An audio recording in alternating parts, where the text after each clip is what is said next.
Hello everyone and welcome. I am ZOYI and in today's video we are going to review this unit that was kindly sent to us by ZOYI manufacturer. The model number is 703 and we are going to review it to see if this device is worth buying, if it works as it intended, if it's good, if it's not good. We are going to check if this device is going to be useful to us in electronic or not. And at the end of the video, I hope by watching this video you can make a decision to buy or not buy this device with an open mind and better making a decision.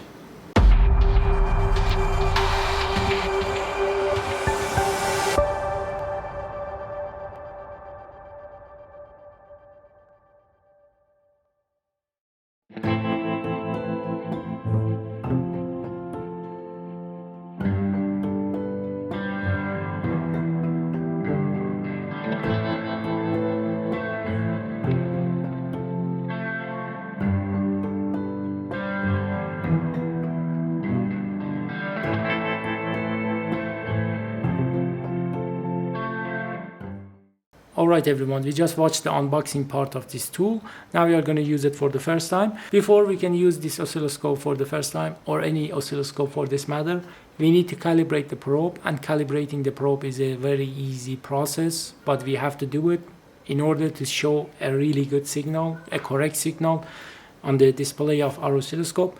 We have to calibrate the probe first. Calibration process is very easy. Every oscilloscope comes with a signal that is usually a square type, and in this case it's 1 kilohertz, a square type signal. If you open this flap, we can see that we can get the signal from over here. Getting the signal from over here will allow us to calibrate our probe. First we are going to install the probe on this digital oscilloscope. For installing the probe, we are going to get the BNC connector, line it up with these pins that are over here, push it and slightly rotate it until it clicks. After installing the probe, we are going to calibrate it. So first we are going to align these pinholes with these pins over here. Then we are going to push it down, and then we are going to rotate it until it sits in its place. Now our probe has been installed onto our oscilloscope. Next we are going to use our 1 kilohertz signal to calibrate our probe. We're going to turn on the device, click auto. Let me enlarge the signal a little bit. Right now, as you can see, the edges of this signal are not very rounded. In order to fix this problem, we are going to take this screwdriver that comes with our probe. We are going to stick it into this hole, and we are going to turn it until our signal is totally square. As you can see, if I go past beyond the point that this probe is calibrated, the signal will undershoot to the other side. So we are going to make it as square as possible.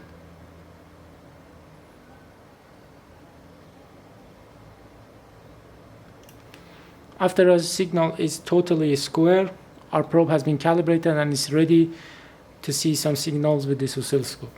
If you don't know already, there are two other things that we can talk about this probe. First are these colored rings. As you can see, the signal on the first channel of this oscilloscope is shown by the color yellow, and our probe has two yellow rings. One of them is on the BNC connector and one of them is on the probe itself. If you want to use another probe and we don't want to mix them up, we can use the second probe with these blue rings in order to indicate which probe is connected to which channel, and the signal for the second channel is going to be shown as blue. The next important thing that we can talk about these probes are these switches on the probe. One of them is times 10, one of them is times 1.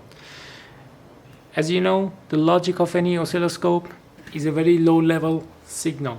For example, on this oscilloscope, the microcontroller that they are using to show the signal has the input level of 3.3 volt. So we cannot inject any more higher voltage into this device unless we use a divider.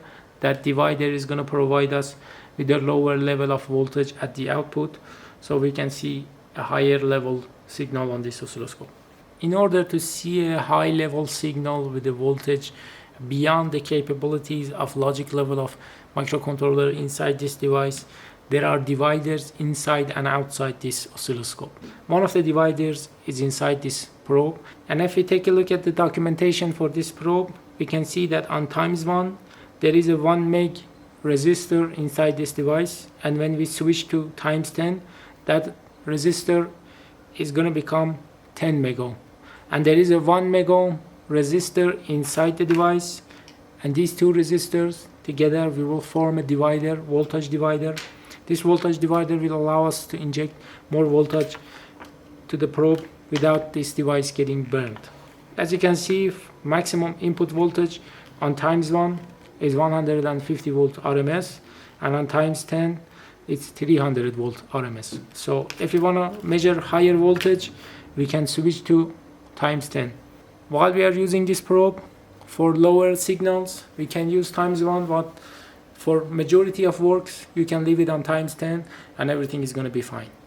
Just be sure that you are not going to inject any high voltage signals while you are on ×1 setting. Next, we are going to see some signals on these digital oscilloscopes together.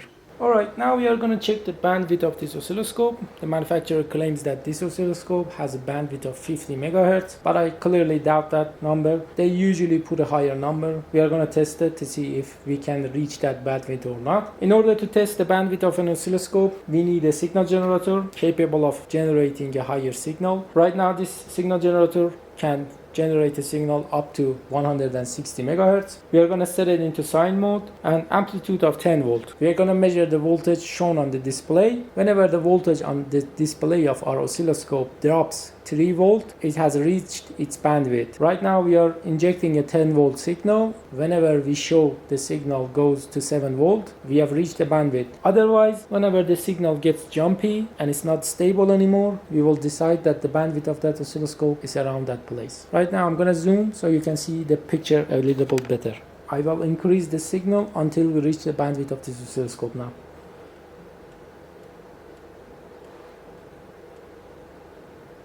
Okay, right now we are at 10 megahertz, and the peak-to-peak voltage is shown as 9.3. We go higher. Right now we are at 20 volt.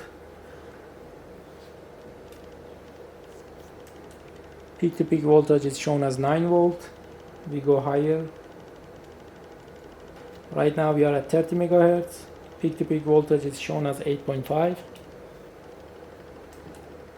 I will go higher.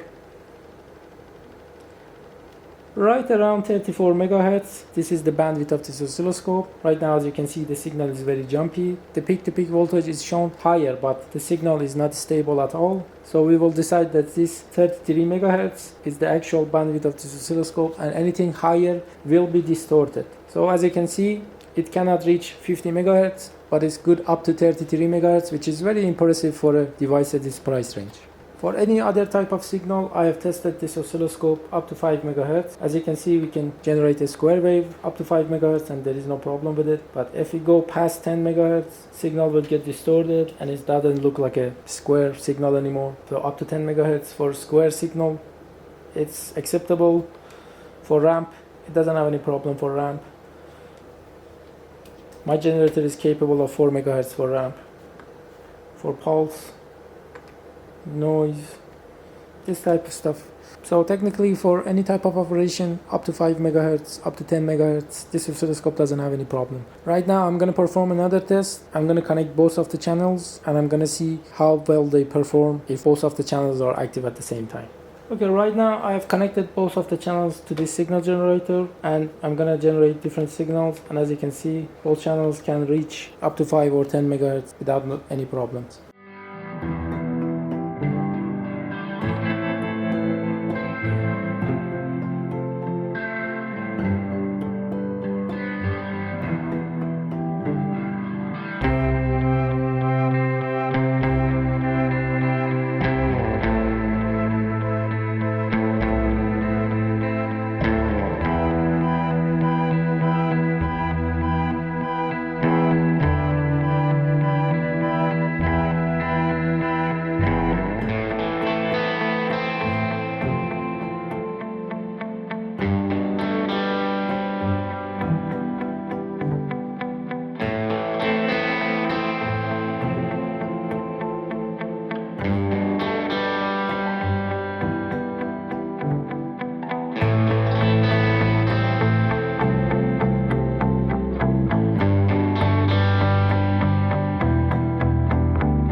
For the last section of this video, I just wanted to take a look at what's inside this device. There are two different sections inside this device. One belongs to the oscilloscope and one belongs to the multimeter. As you can see, there is a line in between this device. The top section of this device belongs to the oscilloscope function and also deriving the display. And the lower section of this device belongs to the digital multimeter. And the data from the digital multimeter section is passed through an isolator to the oscilloscope function. So when you are measuring some voltages with the multimeter function of this device, the voltage is not directly fed to the oscilloscope and the logic part of this device. I just wanted to take a look at what's inside, and I'm not going to open this anymore. If you want to look at what's under the shields, you can go watch some other YouTube videos. I'm sure there are other people who open this device to the bare minimum.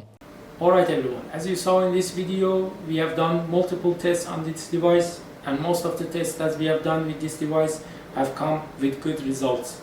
If we are not doing any high frequency stuff like RF or communication, this device can be useful for us in our line of work, and I hope by watching this video you can make a better decision in order to buy or not buy this device. I hope you enjoyed this video. Until another video, take care.